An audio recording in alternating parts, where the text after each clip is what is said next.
Assalamualaikum everyone, this is Babul Hassan. Welcome to my another new video once again. How are you everyone? I hope everyone is okay. I am also fine by the grace of Almighty Allah. In this video, I love to share some important structure that is have to. Have to means necessary to do. For example, I have to study. আমাকে পড়াশোনা করতে হবে। I have to go to university. আমাকে university যেতে হবে। I have to buy some books. আমার কিছু বই কিনতে হবে। I have to learn English. আমাকে ইংরেজি শিখতে হবে। I have to learn how to use computer. আমাকে কিভাবে কম্পিউটার শিখতে হয়, চালাতে হয় জানতে হবে। So in this way we using this structure we can express our feeling in our daily conversation, right?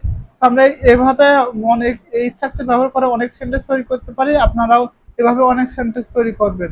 That's today all about from me. Thank you so much. Assalamu alaikum.